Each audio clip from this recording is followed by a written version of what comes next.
গন্তব্যের দিকে ভেসে ভেসে চলে যাচ্ছে। তার শেষ ঠিকানা কোথায় সে নিজেও জানে না। ঠিক এই অজানা গন্তব্যের দিকে সে রওনা হলো, গভীর সমুদ্রের উপরে ভেসে ভেসে। তখন বন্ধু, ওই তক্তার উপরে মহিলার একটা সন্তান প্রসব করলো।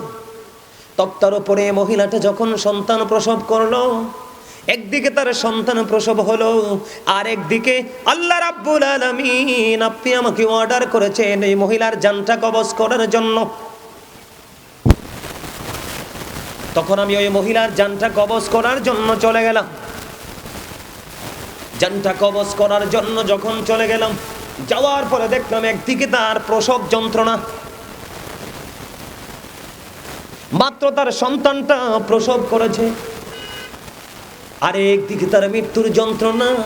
বন্ধু, মৃত্যুর যন্ত্রণাটা 1000 তলোয়ার মারার আঘাতের চাইতেও ভয়ঙ্কর, সবচেয়ে কম যন্ত্রণাটা যেটা। আজরাইল এসে বললেন, আল্লাহ গো, ওই তক্তার উপর যখন ওই মহিলার জানটা কবজ করতে গেলাম, তখন ওই মহিলাকে দেখে আমার মায়া লাগছে। আল্লাহ রাব্বুল আলামিন সঙ্গে সঙ্গে আজরাইলের কথা শুনে মুস্কি হেসে দিলেন। কয় আজরাইল, আর কোন ঘটনা আছে? কয় হ আছে। কয় আর কি ঘটনা?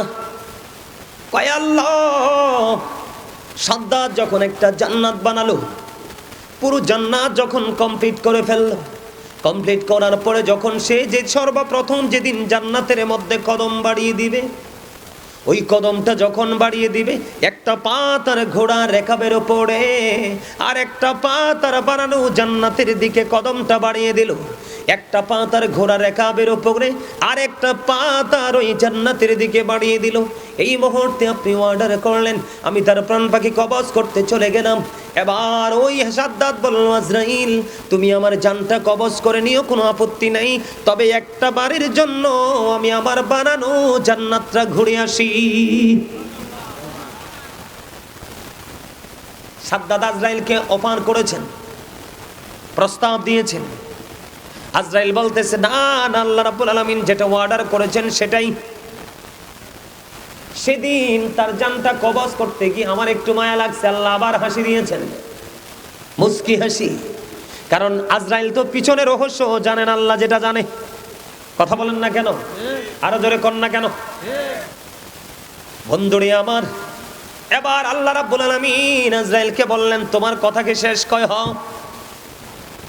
এবার আল্লাহ রাব্বুল আলামিন ডেকে ডেকে বললেন, আজরাইল এবার তুমি আমার কাছ থেকে পুরো ঘটনাটা শোনো। তুমি দ্বিতীয়বার যে ঘটনাটা বলেছ, যে ওই সাদ্দাত জান্নাতের দিকে একটা পা দিল, আর একটা পা ঘোড়া রেখাবের উপরে আমার অর্ডার পেয়ে তার জান কবজ করতে গেছো, তার এই অবস্থা দেখে তোমার মায়া লাগছে, তোমার করুণা হয়েছে রে আজরাইল। ওই আজকের এই সাদ্দাত, ওই যে সমুদ্রের উপরে যেই মহিলার জান কবজ করেছিল, ছোট্ট একটা বাচ্চা, নদীর উপরে ওই বাচ্চাটাই হলো আজকের এই সাদ্দাত। জোরে জোরে কোন আল্লাহু আকবার, আরো জোরে কোন আল্লাহু আকবার। আমি আপনাদেরকে বোঝানোর জন্য, বন্ধু বোঝানোর জন্য বলছি। বিবেকবান যারা, ব্রেইন অটোমেটিক্যালি ঢুকে যাবে, আর যারা বিবেকহীন তাদেরকে শরবত বানিয়ে দিলেও ঢুকবে না। আল্লাহ কি কয়, যেদিন ওই সমুদ্রের তক্তার উপর থেকে নবজাত শিশুকে প্রসব করার পরে মাকে তুমি জান কবজ করেছিলা, ওই মহিলার ওই সমুদ্রের উপরের সন্তানটাই হলো আজকের এই সাদ্দাত। ওই সাদ্দাত যখন বড় হয়, ওই সাদ্দাত যখন সমুদ্রের উপরে ছিল, তখন আমি আল্লাহ তাকে উদ্ধার করলাম, ওখান থেকে তুললাম। তুলে নিয়ে আমি তাকে এক বাঘিনীর কাছে দায়িত্ব দিলাম, তুই বাচ্চাটাকে লালন পালন কর। সে বাঘিনীর দুধ খেয়ে খেয়ে সে বাঘের মতো হিংস্র হলো, অনেক শক্তিশালী হলো। তাকে 100 মণ লোকের বাদশাহী দিলাম আমি যখন তাকে বাদশাহী দিলাম, সে যখন ক্ষমতা পাইল, এবার সে আমি আল্লাহকে ভুলে নিজেকে আল্লাহ দাবি করতে পর্যন্ত দ্বিধা করে না। আওয়াজ তুলে বলেন না নাউজুবিল্লাহ।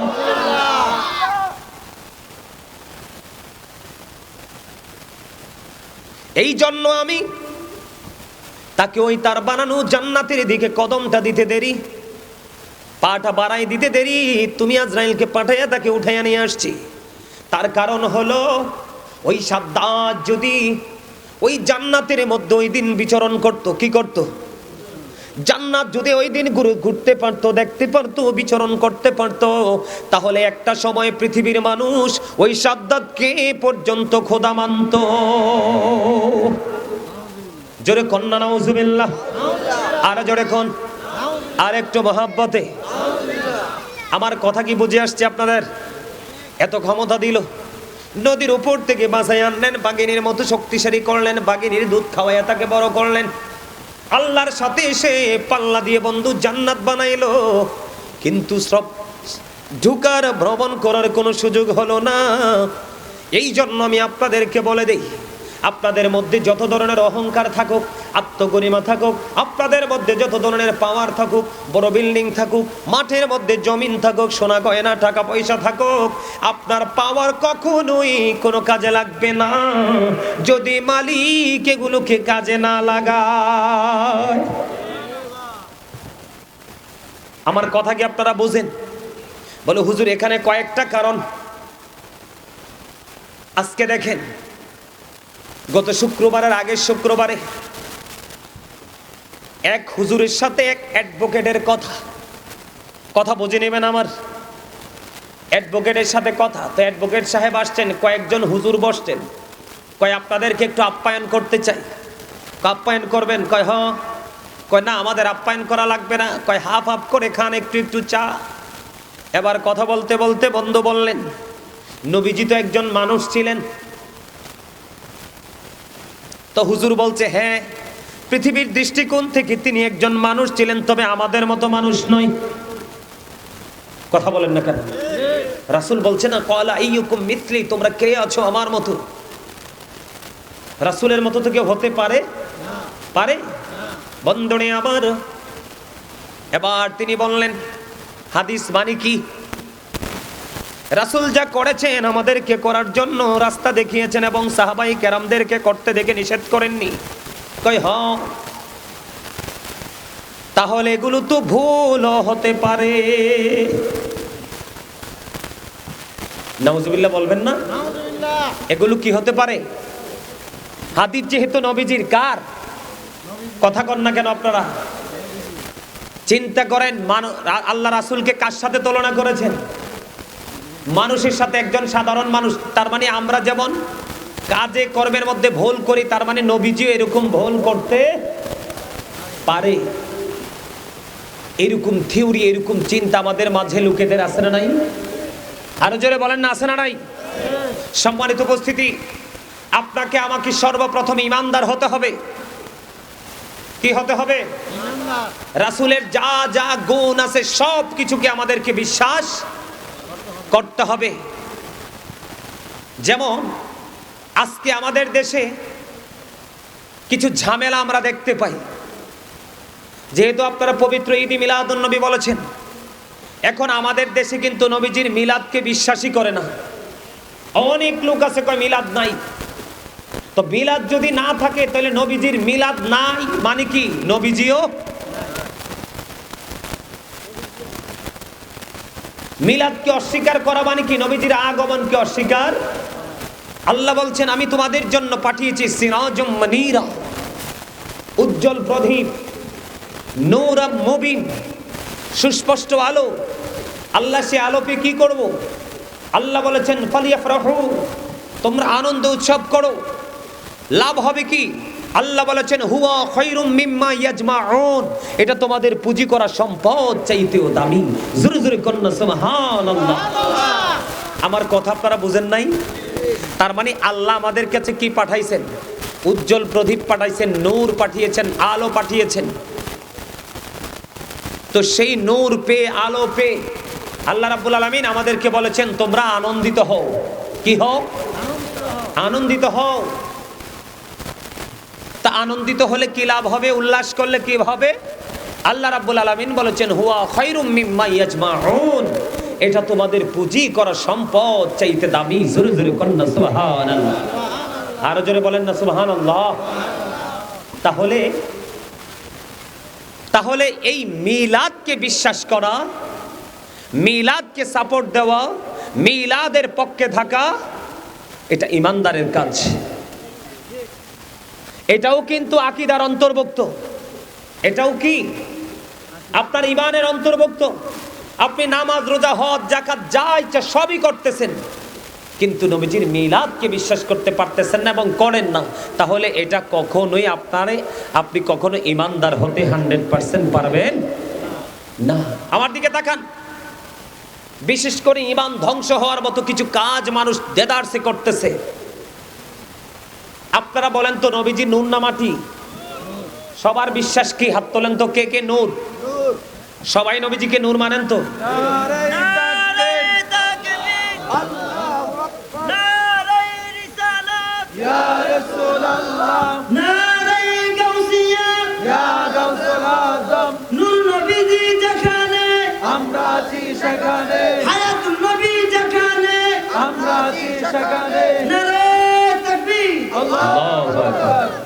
হাত নামান।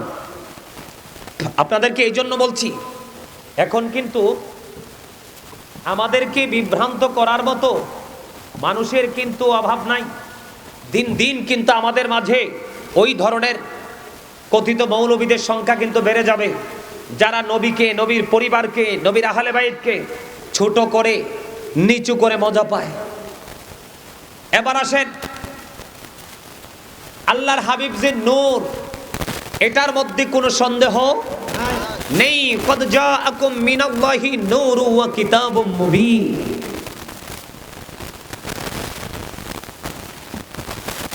আল্লাহ রাব্বুল আলামিনের কাছ থেকে আমাদের কাছে কি এসেছেন? নূর এসেছেন এবং সুস্পষ্ট কিতাব এসেছেন। জোরে কন্না সুবহানাল্লাহ। আরে আরো জোরে বলেন না সুবহানাল্লাহ। কারণ নবীজি যখন আল্লাহর প্রিয় হাবিব সরকারে মদিনা, সৃষ্টি হওয়ার আগে কোনো কিছুই ছিল না, সব কিছু হয়েছে নবীজি আসার পরে। এবং হাদিসে কুদসির মধ্যে এসেছে, লাউলা কানা মা খালাকতুল আফলাক, আমি যদি আপনাকে সৃষ্টি না করতাম তাহলে কিছুই সৃষ্টি করতাম। লাউলা কানা মা আজহারতু রাবুবিয়াতি, আমি যদি আপনাকে প্রকাশ না করতাম, আমি প্রভুর প্রভুত্ব প্রকাশ হতো না। তার মানে আল্লাহ রাব্বুল আলামিন নিজের পরিচয় আল্লাহর হাবিবের মাধ্যমে দিয়েছেন। জোরে কন্না সুবহানাল্লাহ। আরো জোরে বলেন সুবহানাল্লাহ। আল্লাহ রাব্বুল আলামিনের নূর থেকে আল্লাহর হাবিব সৃষ্টি, আর আল্লাহর হাবিবের নূর থেকে কুল কায়নাত সৃষ্টি। জোরে জোরে কন্না সুবহানাল্লাহ। সম্মানিত উপস্থিতি, আল্লাহ রাব্বুল আলামিন সব নূর কইলে অনেকের মাথা নষ্ট হয়ে যায়। নূর মানে হলো আলো। নূর মানে কি? নবীজি কি আলো ছিলেন না অন্ধকার ছিলেন? নবীজি আসার পরে কি আরো অন্ধকার হয়েছে দুনিয়া, নাকি আলোকিত হয়েছে? নূর কইলে এক ধরনের, এক শ্রেণীর মানুষ আছে, ওদের মাথা টাথা কি হয়ে যায়? গরম হয়ে যায়। নবীজি কি নূর, এতে বিন্দু পরিমাণ কোনো সন্দেহ নেই। এবার আসেন, আমরা যখন রাসূলকে দাঁড়ায় সালাম দেই, আমরা যখন নবীজিকে দাঁড়িয়ে সালাম দিই, অনেকেই বলে বেদাত। আচ্ছা আপনারা বলেন, একজন মানুষ, সাধারণ মানুষ, একজন মানুষকে যখন সম্মান করে দাঁড়ায়, তখন কি কোনোদিন কেউ ফতুয়া দিছে বা এটা জায়েজ না না জায়েজ খুঁজছে? কিন্তু নবীজির বেলায় যখন বলা হয়, তখন বলে এটা বেদাত, এটা করা যাবে না। পৃথিবীতে এই পৃথিবীতে আল্লাহ রাসূলের চাইতে সম্মানী আর কি কেউ আছে? রাসূলের চাইতে ইজ্জত মর্যাদার অধিকারী আর কি কেউ আছে? আল্লাহ রাব্বুল আলামিন বলেছেন, অত আজিরহু ওয়াত আকিরহু। আল্লাহ বলেছেন, help him and respect him. তোমরা আমার হাবিবকে সাহায্য করো এবং সম্মান করো। জোরে জোরে বলেন না সুবহানাল্লাহ। আরো জোরে বলেন না সুবহানাল্লাহ। সম্মানিত উপস্থিতি, আমাদের দেশে অনেক মসজিদে জুম্মার দিনে আশা ব্যবহার করে, আবার অনেকে আশা ব্যবহার করে না। আশা চিনেননি? লাঠি। লাঠি কি? এটা রাসূলের সুন্নাহ। এটা কি? রাসূলের সুন্নাহ, রাসূল ইউজ করেছেন। এটা প্রত্যেকটা ইমাম সাহেবের, খতিব সাহেবের রাসূলের সুন্নাহ হিসাবে প্রত্যেকটা জুমার দিন ইউজ করা, এটা আমাদের প্রত্যেকের উচিত। সম্মানিত উপস্থিতি, এখনকার মানুষ তো সুন্নাত আমল করতেই চায় না, মনে করে যে সুন্নাতটা মনে হয় যে এটার কোনো কি নাই, ফজিলত নাই, এটার কোনো বরকত নাই। যেমন আপনাদের এলাকায় কেমন চলে আমি জানি না, দেখবেন ম্যাক্সিমাম জায়গায় আসরের নামাজের আগে 4 রাকাত সুন্নত নামাজ পড়ে না। আপনাদের এলাকায় এরকম আছে না? আবার এশারের নামাজের আগের যে 4 রাকাত সুন্নত এটাও অনেকে পড়ে না। জুম্মার দিনে দেখবেন কত ডিজিটাল মুসল্লি, ইমাম সাহেব খুতবা দেওয়ার সময় হইলে দৌড়ে যায়, ইমাম সাহেব 2 রাকাত সালাম ফিরানোর পরে দ্রুত গতিতে বের হয়ে আসে। এই যে আমাদের ইবাদতের কন্ডিশন, আর বর্তমানে ওয়াজ নসিহত, আমরা ধ্বংসের খুব নিকটে, তো আমরা ধ্বংসস্তূপের খুবই কাছে। আপনারা মনে করতেছেন হয়তো সাধারণ বিবেচনায় যে টাকা কামাই করতেছি, খাইতেছি, বাড়ি বানাইতেছি, ছেলে বিদেশ আছে, এটার নাম আসলে জীবন নয়। জীবন ওইটাকে বলা হয় যে এটা ইসলামী রঙে রঙিন হয়ে আমরা আল্লাহর কাজও করব, দুনিয়ার কাজও করব, এটা হলো আমাদের জন্য জীবন। সম্মানিত উপস্থিতি, এই যে মাহফিলগুলো এখন কেমন হয়েছে জানেননি? কয়েক ভাগে বিভক্ত হয়ে গেছে। যারা প্রকৃত সত্যিকারের আলোচনা করে, যেই আলেমগুলো স্টেজে বসে প্রকৃত সত্যিকারের কোরআন হাদিসের গ্রহণযোগ্য আলোচনা করে, ওই মাহফিলগুলোতে দেখবেন এখন মানুষ আসতে চায় না। আর যারা গান গাবে, অপ্রাসঙ্গিক এলোমেলো কথা বলবে, দেখবেন ওই সমস্ত বক্তাদের স্টেজে মানুষের কোনো অভাব নেই। তার মানে সত্যিকারের শিক্ষা অর্জনের লক্ষ্যে আমরা কাজ করতে চাই না, আমরা শুধু মজা নিতে চাই। আসলে মজা একটা সময় নেওয়া যায়, আর একটা সময় মজা কেউ না কাঁধে তুলে দিলেও কিন্তু আর ভালো লাগবে না। যেমন বৃদ্ধ মানুষগুলোকে যদি এখন আপনি টেনে হেঁচড়ে নিয়ে যান যে চলেন অমুকখানে মজা আছে, কি মজা, কই এই ধরনের মজা, উনি কিন্তু গাড়ি দিয়ে নিতে চাইলে উনি যাবে না। সম্মানিত উপস্থিতি, ভুলে গেলে চলবে না, আমাদেরকে একদিনই পৃথিবী ছেড়ে চলে যেতে হবে। এই যে কবরবাসীর কথা বলেছেন, কবরবাসীরা কি অবস্থায় আছে আমি আপনি জানি না। আল্লাহ রাসূল বলেছেন, সমুদ্রের উপরে একজন মানুষ ভেসে বেড়াচ্ছে, কিন্তু সে কোনো কুল কিনারা পাচ্ছে না, সে আপনজনকে খুঁজছে। এই সমুদ্রের উপরে ভাসমান ব্যক্তিটা তার আপনজনকে পেয়ে যতটা খুশি হবে, তার চাইতে অনেক অনেক বেশি খুশি হবে কবরবাসী যখন তার আপনজন তার জন্য হাদিয়া পাঠাবে। জোরে কন্যা সুবহানাল্লাহ। সম্মানিত উপস্থিতি, কবরের চিন্তা তো আমাদের নাই। এই যে 2টা চোখ কবরে যাওয়ার পরে যে আমাদের কি অবস্থা হবে, সেই অবস্থার চিন্তা আমরা করি না। এইদিকে দেখান, আল্লাহ রাব্বুল আলামিন বলেছেন, ইন্না বাতশা রাব্বিকা লাশাদীদ। আল্লাহ বলেছেন, the seizing of Allah is difficult. আল্লাহর ধরা, আল্লাহর পাকড়াও বড় শক্ত, বড় কঠিন। তার মানে আল্লাহ রাব্বুল আলামিন বান্দাকে খুব শক্তভাবে ধরবে। আল্লাহ রাব্বুল আলামিন বলেছেন, ইন্নাল্লাহা সারিউল হিসাব। Allah is quick to take account. আল্লাহ হিসাব গ্রহণে অত্যন্ত তৎপর। আপনাকে আমাকে খুব শক্তভাবে ধরবে, আপনার আমার কাছ থেকে হিসাবগুলো চুকিয়ে নেবে। কিন্তু যদি আপনি বিপদে পড়ে যান, হিসাব যদি দিতে না পারেন, কোনো উপায় থাকবে এর মধ্যে জীবনের সময়গুলোর হিসাব আল্লাহর দরবারে দিতে হবে।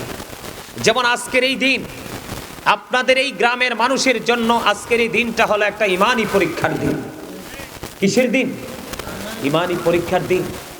আজকের এই দিনে কিন্তু মানুষের ঘরে থাকার কথা না, ঘুমানোর কথা না। আজকের এই দিনে মানুষের জান্নাতের বাগানে থাকার কথা। এই আপনি এই দুনিয়াতে বিপদে পড়লে কত ধরনের সাহায্যকারী খুঁজে পান।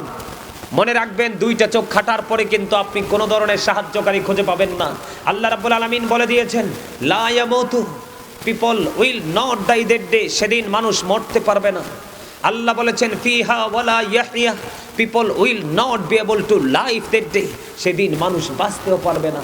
আল্লাহ বলেছেন, ওমা হুম আনহাবি গাইবিন, people will not be able to escape that day. সেদিন মানুষ সেখান থেকে পালাতেও পারবে না। বাঁচারও সুযোগ নাই, মরারও সুযোগ নাই, পালাবারও সুযোগ নাই। কিন্তু আল্লাহ ধরবে কি নরম করে না শক্ত করে? আরে এত শক্ত হবে যেই শক্তের কথা স্বপ্নেও কল্পনা করা যায় না। কি নিয়েছেন, কি প্রস্তুতি নিয়েছেন ওই পারের জন্য?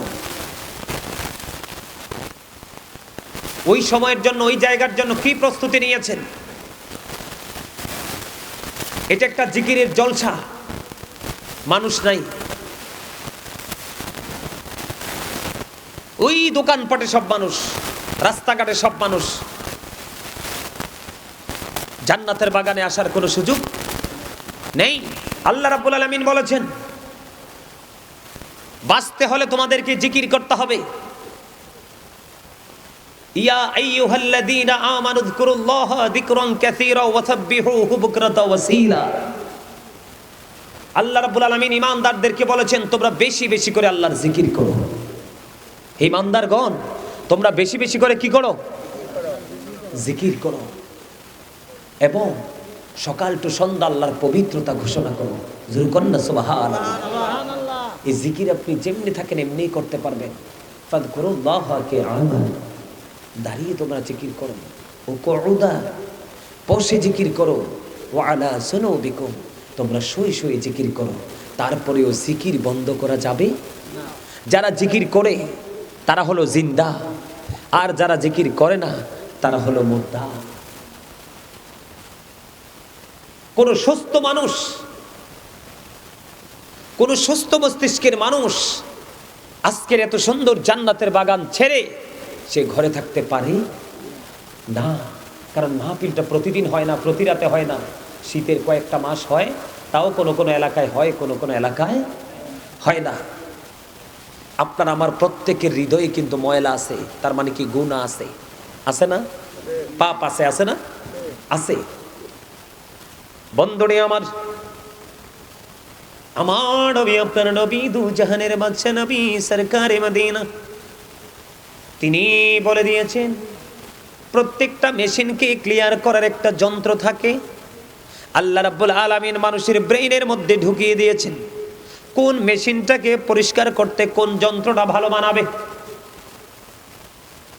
আল্লাহ রাব্বুল আলামিন বলে দিয়েছেন প্রত্যেকটা মেশিনকে পরিষ্কার করার যেমন যন্ত্র আছে, মানুষের মনের ঘরকে পরিষ্কার করারও তেমন যন্ত্র আছে। আর মানুষের মনের ঘর পরিষ্কার করার যন্ত্র হলো মাওলার জিকির। সুবহানাল্লাহ, আল্লাহু আকবার বলেন না? আল্লাহু আকবার। বুঝতে পারছেন? মানে জিকির আপনার মনের ঘরটাকে একবারে কি করে দেয়? ক্লিন করে দেয়।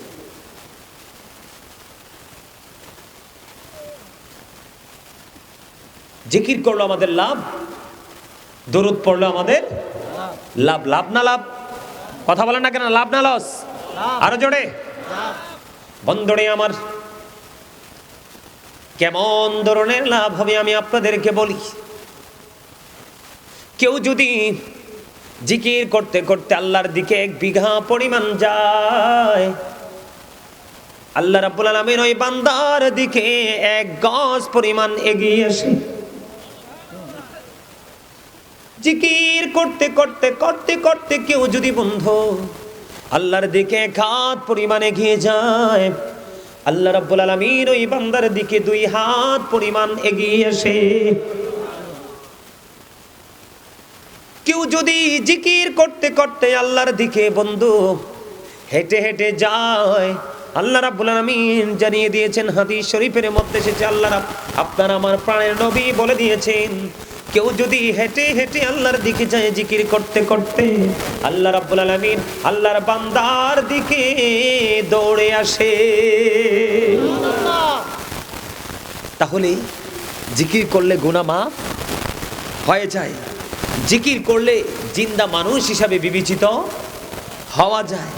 জিকির করলে আল্লাহ রাব্বুল আলামিনকে কাছে পাওয়া যায়। সবচেয়ে বড় মজার খবর হলো বন্ধু, আল্লাহর হাবিবকে আল্লাহ রাব্বুল আলামিন ডেকে ডেকে বললেন, হাবিব আপনি জানিয়ে দেন আমার বান্দাগুলোকে। আল্লাহ গো কি জানিয়ে দিব?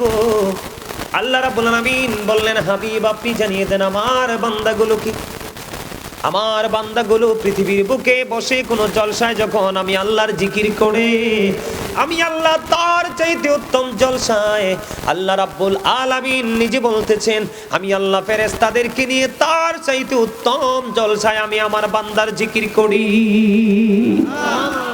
জোরে জোরে বলেন না সুবহানাল্লাহ। কথা কি বুঝতে পারছেন আমার? তার মানে আপনি আমি এখানে বসে বসে জিকির করছি, আল্লাহ আমাদেরকে নিয়ে আল্লাহর জিকির করতেছে।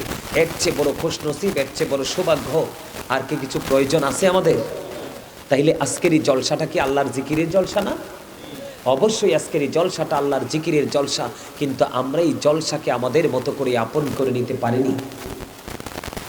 কেন পারিনি?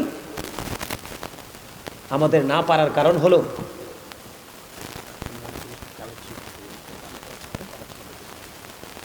আমার কথা কি আপনারা বুঝতে পারছেন?